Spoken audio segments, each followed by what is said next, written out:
cómo construir ciudades más resilientes e inclusivas, cómo debe ser la relación de las ciudades del futuro en América Latina con los recursos naturales, cómo el sector de la construcción de vivienda y de infraestructura debe innovar para abordar estos desafíos como oportunidades de bienestar para las personas y negocios. Dicho esto, damos paso a este panel Ciudades Futuristas e Infraestructuras Grises a soluciones basadas en la naturaleza, donde a cada uno de ustedes, señores panelistas, les voy a hacer una pregunta donde van a tener 5 minutos para responder, una pregunta a cada uno de ustedes. Posteriormente les voy a hacer una segunda pregunta donde la intención es entre todos conversar y poder compartir experiencias al público presente. Y también recuerden que tienen la posibilidad de realizar sus preguntas, ya sea en los papelitos reciclados que nos van a pasar o a través de la aplicación Wova. Recuerdo también la importancia de descargarse la aplicación que está realizada justamente para el beneficio de todos ustedes. Ahora sí, Sebastián, empiezo contigo. El año pasado fue un decisivo impulso para la biodiversidad para muchos, como para ti, y esta agenda viene con mucha más fuerza y articulada que la agenda climática, porque entre varias razones hay mucho peso en el esfuerzo doméstico local, así como la movilización de recursos. ¿Cómo deben abordar las ciudades este momento de la historia, sobre todo las ciudades de América Latina? ¿En qué hay que enfocarse? Específicamente, el tema de descarbonización, la mitad de las emisiones del planeta vienen de la construcción. Yo no sé si ustedes lo saben o no, pero ahí tienen una torta muy clara donde muestra de dónde vienen las emisiones generales. La mitad tiene que ver con la energía operacional de la edificación y la otra mitad en los materiales. Entonces, en las ciudades necesitamos realmente generar estrategias de incentivos y de penalización para que la transición sea mucho más acelerada. Estamos en una emergencia planetaria, aunque estemos disfrutando acá en Galápagos y compartiendo este momento lindo, estamos en emergencia planetaria, necesitamos liderazgo político y sí lo tienen los gobiernos locales, porque los gobiernos locales tienen en sus manos la potestad regulatoria de la edificación, la potestad regulatoria de los residuos, una parte de la energía. Van a empezar a ver, tenemos a Ruta N, Barranquilla está creando su primera empresa local de energía renovable, mixta, público-privada, así que van a terminar tomando el control de la energía también los gobiernos locales, y de la movilidad. Hasta ahora, después de 27 COPs, 27 cumbres del clima, quedó demostrado que los gobiernos nacionales han incumplido la mayoría de los más contaminantes del planeta y que hoy realmente el futuro está en manos de las ciudades y de la regulación y el coraje que tengan los líderes locales para acelerar la transición y el cumplimiento. Hablamos de 2030 será seguramente el momento, como dice el Fondo de Bezos, la década decisiva. 2030 creo que es un límite que todos debemos tener como meta, tanto para la conservación como para Race to Zero, para la descarbonización. Y en ese sentido quiero aclarar algo, complementar algo de lo que decían en 30x30, porque nosotros anunciamos un programa de áreas subnacionales en la COP27 sobre el 30% de conservación subnacional. Nuestra directora ejecutiva es Verónica Arias, es la ex secretaria de Ambiente de Quito, me imagino que María Fernanda la conoce muy bien. Ella ha sido la impulsora de llegar al 51% de áreas protegidas urbanas en Quito, que es un caso global espectacular para copiar y para escalar. O sea, tengan en cuenta que también están en manos de los gobiernos locales declarar sus áreas protegidas. Así que creo que el mensaje es, en los gobiernos nacionales está garantizar la transición de la conservación y de la descarbonización. Definitivamente los gobiernos locales tienen un rol indispensable en la toma de decisiones. Y Manuel, de la mano de esta premisa que nos dice Sebastián, ciudades que utilicen la naturaleza, biodiversidad, agua, biomasa, paisaje, como el mejor mecanismo de planificación tanto de espacios y servicios públicos como de resiliencia. ¿Por qué consideras que ese es el único camino que existe y qué ejemplos nos puedes compartir? Me siento muy afortunado de que sea en Galápagos y quiero hacer una nota corta donde realmente como paisajista que conceptualizamos con la naturaleza, realmente uno la tiene de frente y se convierte en un aspecto visceral, paisajístico, inmerso, ¿no? Porque en las ciudades, lamentablemente, la naturaleza es debatida políticamente, regionalmente, de muchas maneras, ¿no? No la tratamos con el mismo respeto que la tratamos en parques nacionales, con áreas protegidas, sean invasivas, no invasivas, primas o no primas, no tiene el mismo respeto. Ahora, como paisajista, viendo las últimas tendencias de los últimos años, donde ciudades-estados como Singapur, Nueva York, han intentado hacer proyectos de infraestructura verde que están de cierta manera desmontando el hormigón hasta cierto punto. Y suena duro, pero es coger todo lo que es duro y ponerlo suave, retirándose, haciendo estrategias para dejar inundar, dejar infiltrar, teniendo relaciones un poco más íntimas y temporales con el contexto local que vivimos, que es muy importante.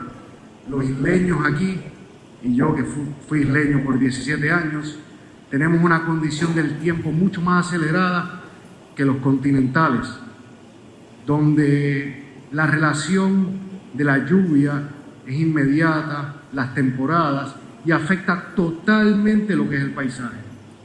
Siempre me remonto a un dibujo que hice cuando llegué aquí de una zona demasiado poblada que le falta área verde. Al frente tenemos el manglar más importante de la ciudad, un semillero natural, donde no tenemos que hacer casi nada para que se pegue cualquier cosa. Y tenemos un relleno que realmente ha quedado olvidado en los últimos 20, 30 años. Un restablecimiento hidrológico de los científicos y colaboradores que tenemos, porque un paisajista que solo se dedica a conceptualizar necesita de la mano del constructor, científicos y gente que pueda hacer política dentro pública.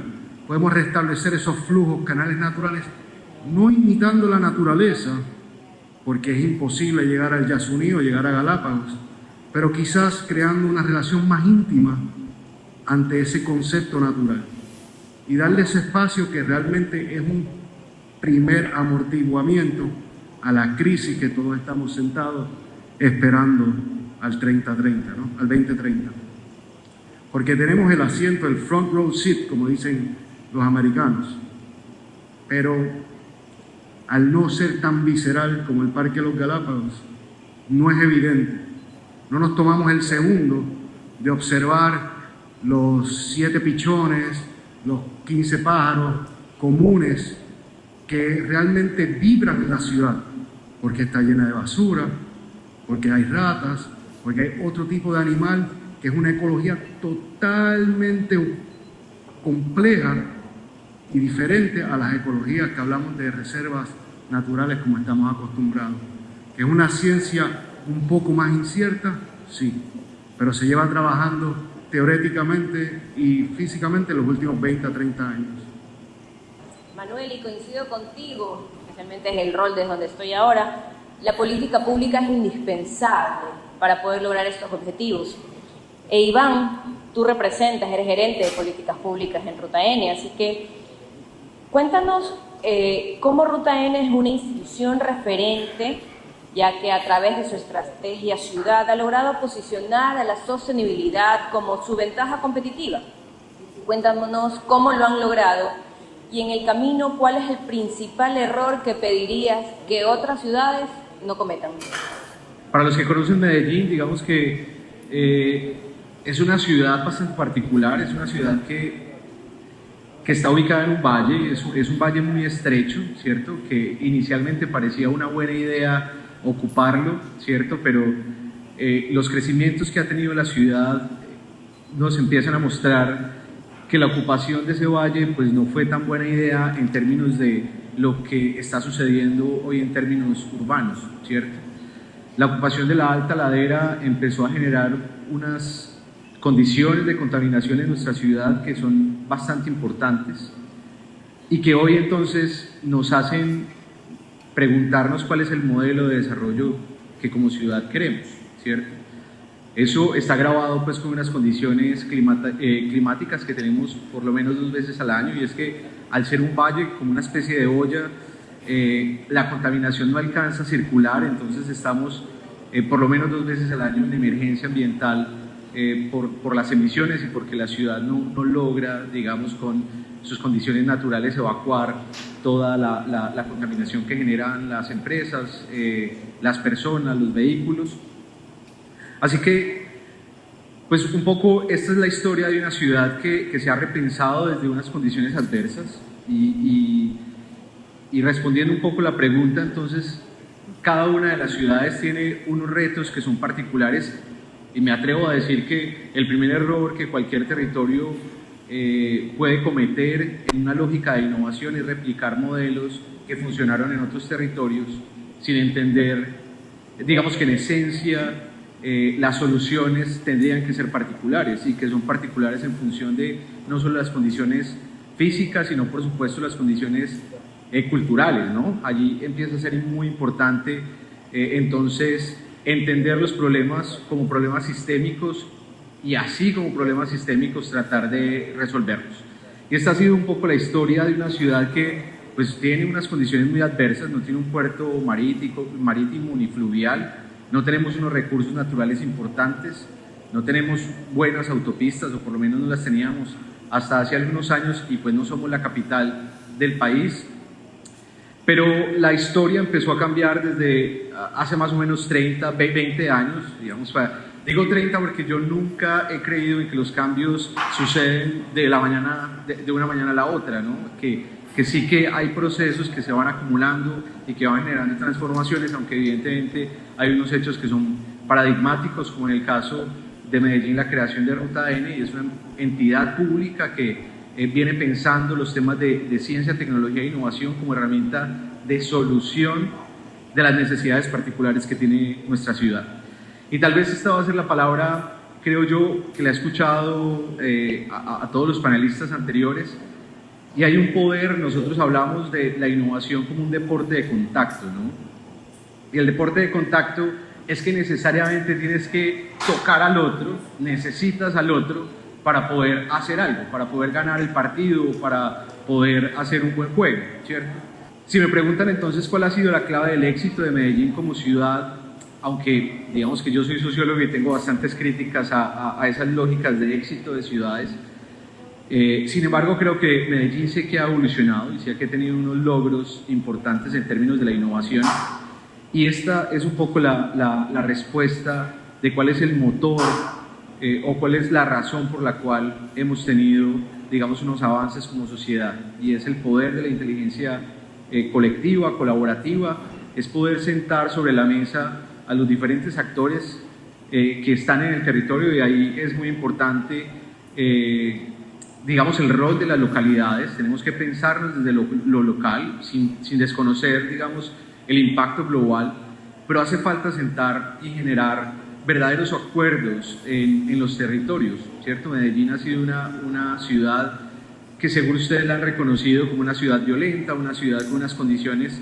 sociales muy específicas, pero la fuerza del trabajar juntos creo que ha venido cambiando esa narrativa, y hoy podemos plantear una narrativa distinta que lo que nos habla es de una ciudad que ha superado, digamos, unas condiciones adversas. Allí importa mucho, en función de esos acuerdos, poder generar planes de largo plazo, porque los cambios, como lo decía ahora, no suceden de un día a otro, y importa entonces poder cerrar esas brechas en función de esa inteligencia colectiva y generar entonces planes y proyectos que sean de larga duración, que nos permita pasar entonces de unas ciudades con unos contextos específicos a unas transiciones que sean sostenibles.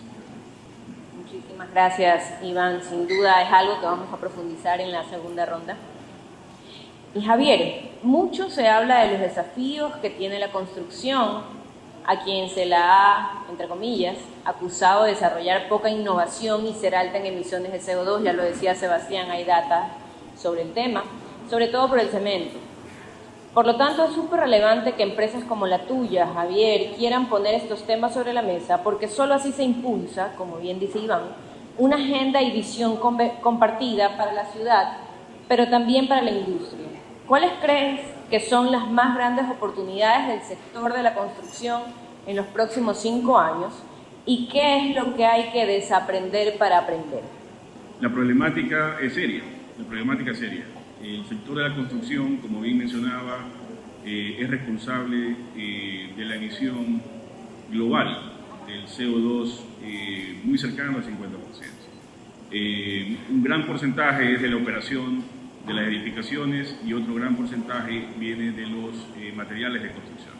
Y dentro de esos materiales de construcción, el cemento es uno de los materiales que mayor emisiones de CO2 produce justamente en el ambiente. Y es en lo que tenemos que trabajar.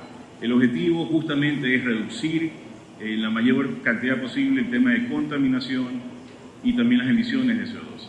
Y para eso, desde mi punto de vista, tenemos que apoyarnos en 4 estrategias principales. Una de esas es fomentar el desarrollo de edificios que permitan las certificaciones de estas organizaciones internacionales como LEED o EDGE, etcétera, que permitan justamente la acreditación. Así justamente fomentamos el hecho de enfocarnos en la reducción de energía, en el uso de los edificios, en la reducción de energía en la producción, en toda la cadena de producción de los materiales de construcción. Hay que romper el paradigma de que construir verde es más caro. A lo largo del proceso del edificio va a ser mucho más económico, del uso del edificio mucho más económico que el costo inicial. Muchas de las promotoras inmobiliarias justamente tienen este paradigma y tenemos que, dentro de la transición ecológica que estamos viviendo, justamente al menos en nuestro país, tenemos que ser parte de estos agentes de cambio para promocionar que este tipo de certificaciones es uno de los caminos. Otro de los temas importantes a denotar es justamente el tema de políticas públicas. El tema de políticas públicas tiene que ver mucho con los códigos de construcción y las ordenanzas que el sector público de alguna manera tiene el control para desarrollar. Investigaba que en 3 países básicamente de América Latina, México, Chile, Brasil, básicamente tienen un código de energía. En los otros países se están desarrollando. En países como el nuestro, que es Ecuador, es nulo. Yo creo que tenemos que aprender de estas naciones y justamente desarrollar nuestros propios códigos de construcción. Y tienen que ser transversales. Por dar un ejemplo, nosotros en los códigos de construcción actual tenemos que implementar justamente materiales como el hormigón armado para justamente proteger los edificios y las estructuras para eventos como los sismos o terremotos. Pero transversalmente no se coordina con un nuevo código o el desarrollo de un código de construcción que sea enfocado justamente al ahorro de tipo energético. Asimismo, los gobiernos seccionales tienen que desarrollar, o se fomenta, la idea es tratar de que desarrollen justamente ordenanzas que sean o generen incentivos para aquellos edificios o para aquellos desarrollos de alguna manera que sean contraproducentes por el tema del medio ambiente. Por ejemplo, el hecho de incorporar ciertos sistemas de ahorro energético en cada uno de estos edificios versus el incremento de metros cuadrados de construcción para que sea costo eficiente tal o cual proyecto. La incorporación de nuevas tecnologías es otro tema sumamente importante. Hay códigos de construcción como por ejemplo en Estados Unidos que ya permiten la construcción de estructuras en madera, ¿ya? Hasta 18 pisos si no me equivoco. Entonces, este tipo de tecnologías, utilizando materiales como la madera, que son recursos renovables, pueden ser, digamos, utilizados también en nuestros países en Latinoamérica. Obviamente en base a un control de la producción de esta materia prima, con controles de deforestación, etcétera, etcétera. Pero tenemos que incorporar este tipo de tecnologías también en nuestros edificios. Se ha trabajado mucho en mejorar la tecnología del concreto. el concreto verde. Hay ya actualmente ciertos productos que buscan o llegan a la resistencia del hormigón armado, reduciendo el porcentaje de uso del cemento Portland normal o general. Entonces, utilizando ciertos agregados que justamente salen del desecho de otra manufactura. Entonces, incorporar este tipo de tecnologías justamente es el reto ya que tenemos, digamos, en el sector de construcción, con miras justamente al desarrollo sostenible. Ahora, sí es importante, y lo comentaban, creo que es transversal, el gestionar una coordinación entre todos los actores que hacemos el sector de la construcción, ¿ya? Estoy hablando desde la comunidad, los arquitectos, ingenieros, todos los profesionales, el sector productivo que maneja todo el tema de producción de materiales de construcción, y obviamente el sector público. El sector público creo que es un actor muy importante y debe ser uno de los primeros agentes de cambio para que se den todos estos aspectos que acabo de mencionar y logremos justamente esa transición ecológica que estamos. Muchísimas gracias, Javier, y sin duda es así. Les recuerdo que Davinia va a estar receptando sus preguntas antes de dar paso a este segundo bloque. Y coincido con todos ustedes. Y me decían las chicas que yo tenía que hacer una segunda pregunta en base a lo que ustedes iban comentando. Y la verdad es que los efectos del cambio climático cada vez son más palpables. Aquí no hay reversión de esto, sino más bien hay un tema de prevención. Guayaquil, la ciudad donde vivo y a la que represento el día de hoy, de trabajar en el municipio de Guayaquil, es la cuarta ciudad costera más vulnerable a efectos del cambio climático. Lo estamos viviendo en este invierno, 5 de los 3 vivimos aquí, vivimos en Guayaquil. Se nos viene un fenómeno del Niño. La realidad es que cada día nos va a afectar más si no tenemos una participación.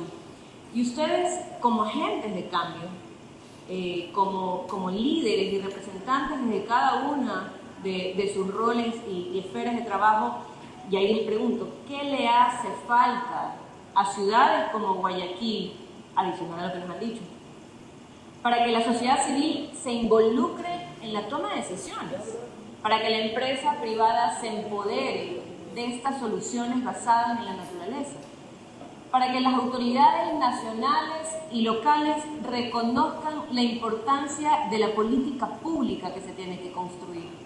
Recordemos que las soluciones deben venir de las ciudades, como decía Sebastián, pero también hay una realidad, y es que los municipios están limitados a implementar incentivos tributarios. Aquí el arquitecto Cristian Ponce, director de edificaciones del municipio de Guayaquil, también lo asevera, porque la realidad es que al día de hoy las ordenanzas que existen no son atractivas para los constructores. Necesitamos de un apoyo, de un incentivo que venga a nivel nacional. Entonces, ¿cómo hacer para que todos los actores del ecosistema nos involucremos, nos empoderemos y como lo decía Roberto, cambiemos al 100% nuestro rol de cara a la conservación? Bueno, yo creo que tiene que ver con un tema de educación. Un tema de educación. Los panelistas anteriores mencionaban, creo que la representante de la Universidad de San Francisco Quito mencionaba que es un tema de educación. Yo creo que tenemos que enfocar la educación desde los más pequeños, ¿ya? Para que esta semilla de conservación o de preservación del ambiente, de ser sostenibles, nazca desde muy pequeño. Al llegar a la universidad, obviamente también tenemos que reformar los pensos, ¿ya? Yo vengo también de ser catedrático universitario y básicamente no hay, se está mejorando obviamente, pero debe ser mucho más fuerte, mucho más fuerte. Todos estos temas que estamos conversando justamente en este espacio de discusión deben ser parte ya de un pensum integral, de una estrategia integral de educación, ¿ya? Y luego que salimos de las universidades, obviamente nosotros, en la parte del sector constructivo, etcétera, tenemos que seguir educando justamente a nuestros clientes, a todos los desarrolladores, a todos los promotores, a todos los que generan de alguna manera o están inmersos en el tema de la construcción. Muy de acuerdo con mi compañero panelista, yo lo nombraría transformaciones culturales, ¿no?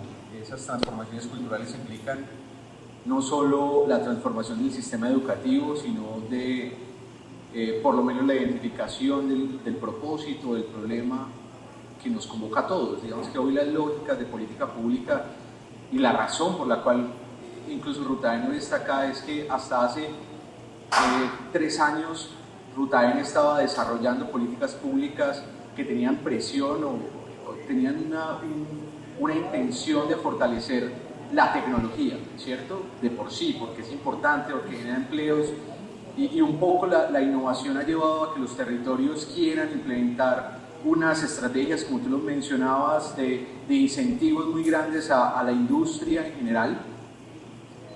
Y hace 3 años dijimos como, eso es realmente lo que nosotros necesitamos de la innovación, eso es lo que tiene que resolver, o eso mejor resuelve las preguntas esenciales, y empezamos a transformar asuntos como por ejemplo que Ruta N, que es una agencia de ciencia, tecnología e innovación, transforma su propósito y hoy el propósito es mejorar la calidad de vida de los ciudadanos, ¿cierto? Entonces ya pone, digamos, la discusión en otro territorio, ya no es generar más empleos o desarrollar nuevas patentes, que ese es el sistema de medición de los ecosistemas de innovación en el mundo, y hoy es, nuestro motor es la calidad de vida, y entonces eso empieza a plantearnos cuáles son las problemáticas sociales que nos junta a todos, qué es lo que nos inquieta a todos, desde el niño que no ha entrado al sistema educativo hasta el más grande, independiente de su rol, qué es lo que lo afecta, ¿cierto? ¿Qué es lo que lo hace sentir que no está viviendo con calidad, ¿cierto? Y esas preguntas entonces empiezan a juntarnos en lo básico, ¿cierto? Y es en lo cotidiano.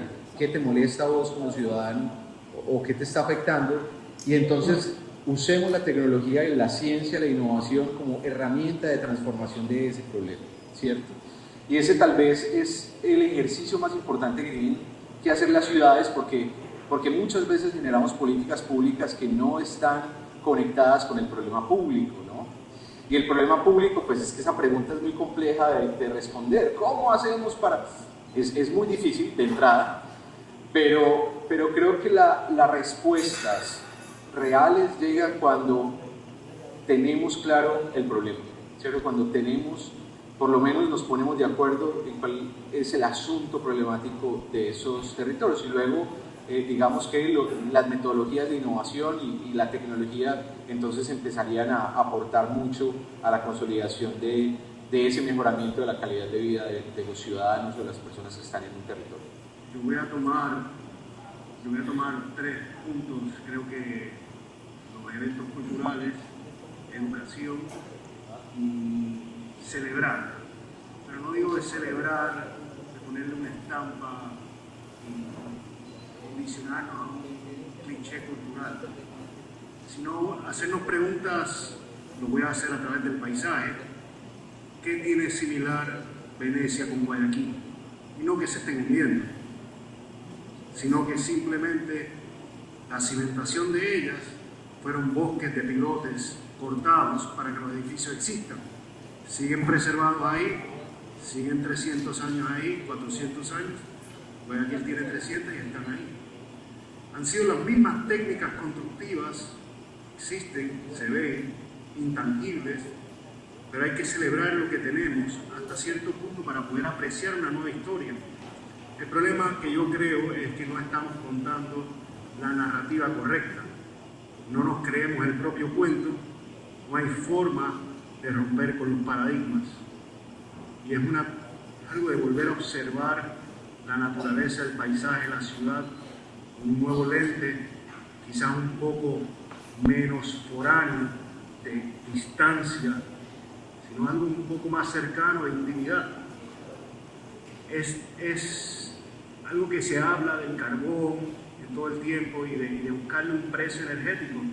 Nadie le pone precio a las abejas y el trabajo, el intercambio energético que dan para polinizar todas las almendras, todos los tipos de comestibles que nos comemos hoy día. Es un trabajo totalmente energético que van desde la polinización de la flor a la abeja, a la producción agrícola, sin contar el abuso de agua que hay con todos esos productos. pero sí hay que darle un poco más de intimidad a ese otro que no es humano, en todas sus categorías, invitarlo a ser parte de esta nueva narrativa para poderlo celebrar culturalmente, utilizando modelos antiguos para poderlos desmontar y crear algo nuevo. 100% de acuerdo. El reloj del clima está corriendo mucho más rápido que la acción.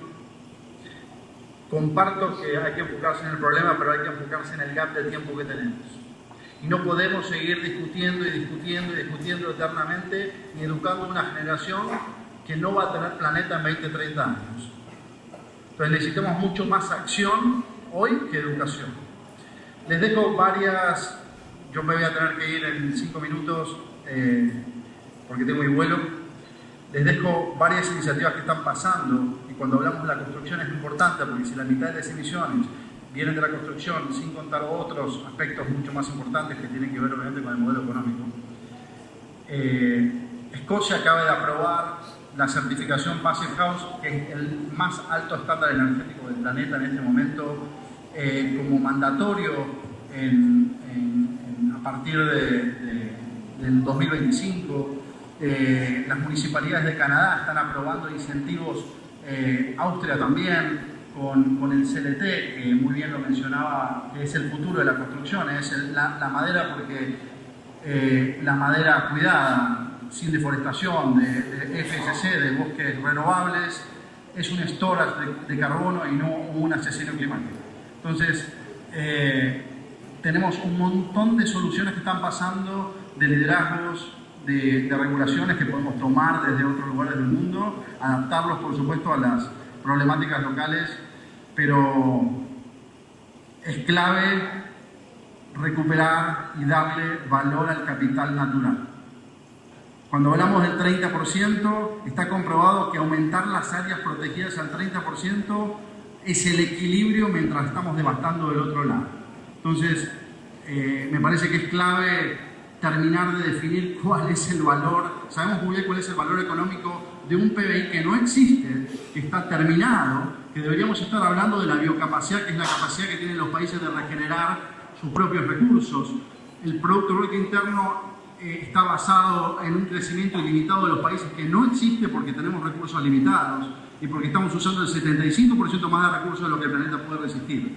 Entonces, necesitamos decisión política y necesitamos que los empresarios entiendan que para construir en CLT van a construir más rápido una obra seca en 6 meses que cuando una obra húmeda les llevaría 1 año y medio o 2, que van a ganar más dinero, sí, aunque les cueste 15 o 20% más caro una construcción hoy, lo van a recuperar. ¿Cuánto cuesta en la ecuación poder inaugurar un hotel en el verano cuando te pierdes 1 año más para poder inaugurar si lo hicieras en cemento, por ejemplo, ¿no? Entonces, digo, necesitamos una generación de arquitectos que cambie la historia, porque en los arquitectos, que son quienes le dicen a los desarrolladores qué materiales tienen que construir, cómo tienen que construir y cómo tienen que integrar la naturaleza en esa construcción, van a terminar siendo los verdaderos, uno de los grandes héroes de este siglo y de lo que nos queda, como decía muy bien José Javier, somos la última generación que puede torcer el destino o la naturaleza decidirá por nosotros.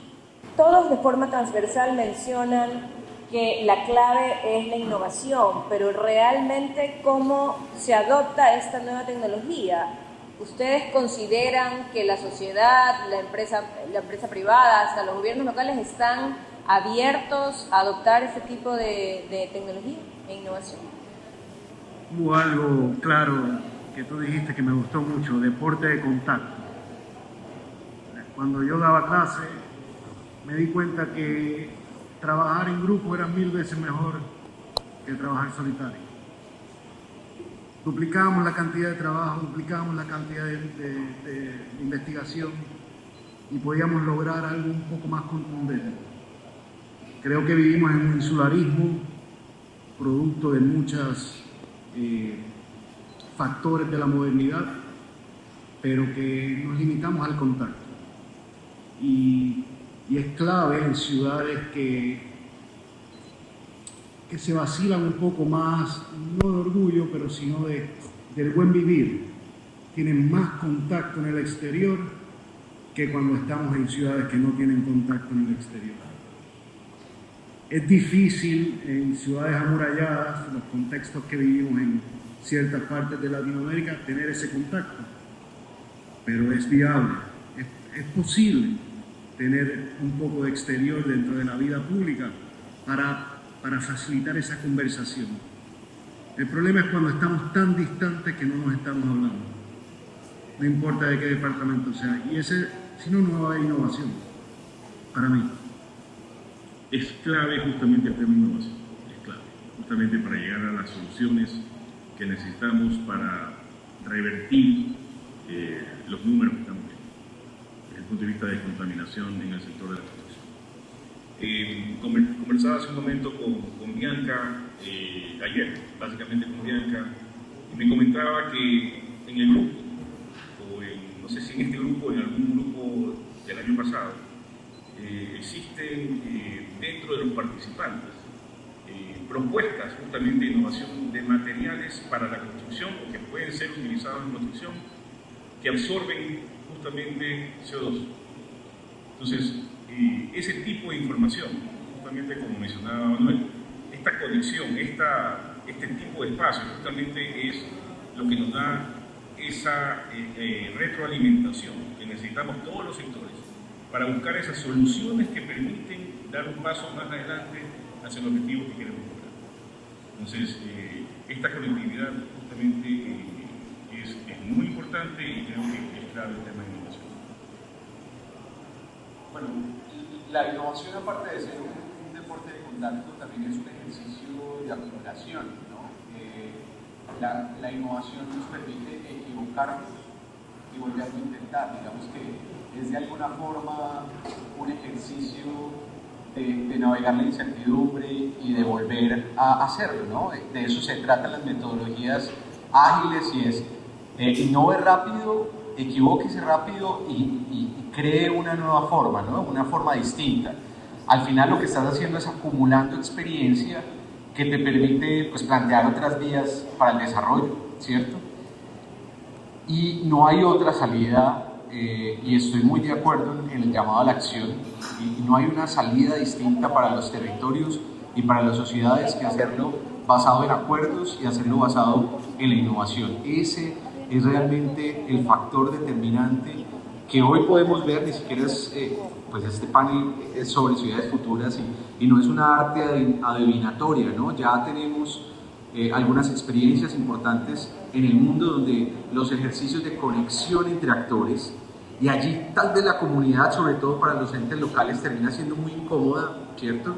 Porque son muchas voces que se resisten también un poco a veces al cambio, pero hay que hacerlo. Si uno no logra conectar al otro, y me gustó mucho lo que decía uno de los panelistas en el panel anterior, y es, si toca sentarme una tarde con los actores o toca sentarme toda una semana, pues hombre, hay que hacerlo, ¿cierto? Porque es que si yo no logro digamos, esos acuerdos fundamentales, se puede traer la tecnología más importante, la más novedosa, la última, pero si no hay apropiación, si la ciudadanía, si los actores del ecosistema no apropian esas tecnologías, entonces pues no será otra cosa que inversiones que van en saco roto y que realmente no tienen los impactos que estamos buscando. ¿Qué soluciones a mediano plazo existen para una coordinación efectiva entre las políticas públicas existentes a nivel de gobierno nacional y nivel local con proyectos de construcción sostenible? Es cuestión, desde el punto de vista de innovación que acaban de explicar mi compañero, es cuestión de sentarse, es cuestión de proponer, es cuestión de generar esas políticas para que sean implementadas inmediatamente. Existen los mecanismos que son las ordenanzas, existen los mecanismos a nivel de ciudad, existen los mecanismos que son los códigos de construcción que tienen que ser actualizados, reformados, actualizados, incorporar el tema de consumos de energía eficientes, y eso se hace a nivel gobierno. Pero es cuestión de sentarse, buscar los canales y hacerlos. Es una cuestión de acción. Si lo remonto a mi profesión como diseñadores, creo que tenemos que imaginarnos nosotros una realidad diferente.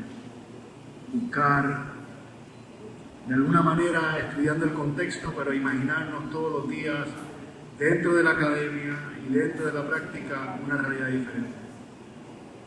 Tendremos que luchar contra el tiempo que se tomen las acciones gubernamentales, políticas y privadas, pero sí hay brechas que existen, sí hay modelos que se pueden adaptar. Uno va por ciertas vías un poco más precarias donde existen ya estos modelos construidos imitando a la naturaleza por la falta de hormigón en la vía. Lo que pasa es que no le hemos podido culturizar a la ciudad, pero se vive así, y hace un trabajo ecológico, crecen las plantas, tiene animales, tiene ranas, tiene mosquitos, tiene todos los componentes para hacer un valor ecológico.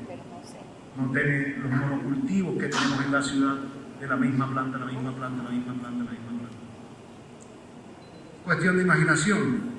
Quizás no ponemos la tifia alta que le gustan a ciertos animales de ganado, pero quizás otra que sea un poquito más cosmética dentro del gusto cultural aceptable. Pero sí es cuestión de encontrar ese suite de plantas que tienen mucho menos mantenimiento, que está totalmente a la merced de los elementos, a la intemperie, en toda su totalidad funcionando, y traerlo a la ciudad. Toma tiempo, necesitamos el apoyo de biólogos, botánicos, que ven mucho más allá de que los arquitectos paisajistas con un brochure de ecología pudieran proyectar.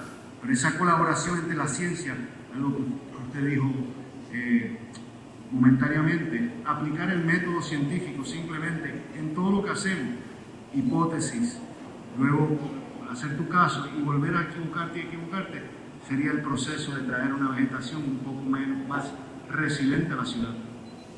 Una crítica que tal vez yo le tengo a las políticas públicas es que son muy etéreas, ¿no? Y se quedan a veces en unos ideales que son muy bonitos y que quedan muy chéveres en un documento, pero que no son accionables. Importa poder bajar esa escala de las políticas públicas, de lo etéreo, en acciones, y cada territorio tendrá pues como su instrumento, porque ayer tuve una discusión de cómo se llama en Colombia las ordenanzas.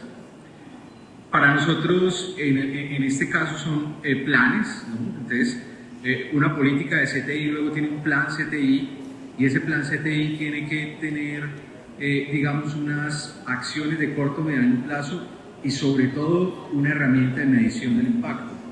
Esa herramienta de medición del impacto permite algo, y es el desaprendizaje y el aprendizaje, que es el ejercicio de la innovación. Entonces, tenemos que hacer cortes, porque si ustedes, digamos que hay una gráfica muy bonita de la innovación, que es como una especie de bucle, ¿no? que va acumulando conocimiento, experiencias, derrotas y demás, pero hay que tener cortes, ¿cierto? Eso se tiene que medir. Si no medís, pues no desaprendes y aprendes, o al contrario, ¿cierto? Entonces, yo diría que allí lo más importante es poder tener acciones concretas que estén orientadas a ese propósito etéreo y muy bonito de la política pública. Luego, entonces, cuando se hace la política pública no es listo, ya está. Hay que trabajar en la apropiación, pero también trabajar en la definición de esos planes que permitan acciones concretas, responsabilidades concretas y recursos, porque pocas veces las políticas públicas definen recursos y creen que solo con firmar ahí un documento va a surgir la plata para hacer eso, ¿cierto? Y es que cada una de esas acciones necesita plata, ¿cierto? Y son verdades pues que no nos gusta mucho escuchar, sobre todo a los dirigentes políticos. Y listo, tenemos muchas políticas públicas, pero ¿cuánta plata tenemos para poder ejecutar esa política pública? Así que es también un factor importante en el éxito de ese ejercicio de largo plazo. Muchísimas gracias, Manuel, Javier, Iván, Sebastián, que se tuvo que ir, por estar aquí Para mí es un lujo haber podido compartir esta mañana con ustedes. Gracias a Premios Verdes por la oportunidad de reunirnos a todos aquí, por la oportunidad de poder aprender. Yo añado que adicional a eso, lo indispensable es la voluntad. Todos estamos aquí hablando, pero si de aquí salimos y no hacemos nada, realmente perdimos el tiempo. La voluntad de cambiar día a día depende de nosotros. Todos generamos impacto, todos somos parte del problema y todos debemos ser parte de la solución.